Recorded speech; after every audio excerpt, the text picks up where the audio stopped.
Already जर का कुठल्या तरी बँकेचं लोन चालू आहे आणि आपल्याला ते ट्रान्सफर करायचं, टॉपअप जास्त कर्ज हवं असेल, तसे पर्याय उपलब्ध आहेत. खूप लोकांचा म्हणजे 90% लोकांचा असा विश्वास आहे की आज मी एखाद्या बँकेत आहे, लोन घेतले. ज्यावेळेस लोन घेतलं त्यांनी 8-8.5नी घेतलं होतं.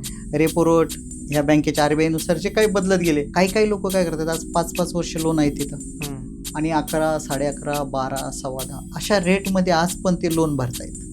आता काय होतंय की रेपो रेट वाढल्यामुळे पण त्यांना जर म्हणलं ना की कुठंतरी आता एक 8% तुम्हाला ट्रान्सफर करायचं, 11% लोन आहे आज, ते ट्रान्सफर करा 8ने, तर ते नको म्हणतायत. का म्हणतायत तर थोडा एक त्यातला एक गैरसमज लोकांचा आहे की बऱ्याचशा लोकांचं म्हणजे 90% लोक म्हणतायत की माझा पहिला बँकेने 4-5 वर्ष इंटरेस्ट काढून घेतला, मग मी आज ते लोन उचलून ज्यावेळेस माझा मुद्दल जायचा वेळ आहे त्यावेळेस मी उचलून दुसरीकडे का ट्रान्सफर करू.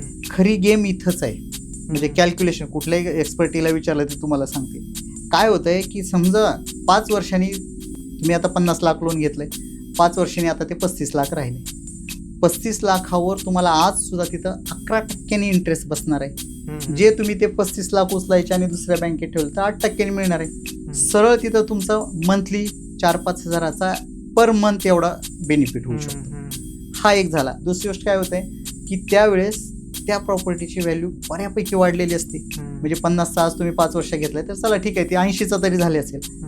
त्यावेळेस आपण काय करतो की प्रत्येक व्यक्तीवर कुठलं तरी एक पर्सनल लोन आहे 10%चं, कुठंतरी कशाला लोन, असे 4-5 लोन असतात.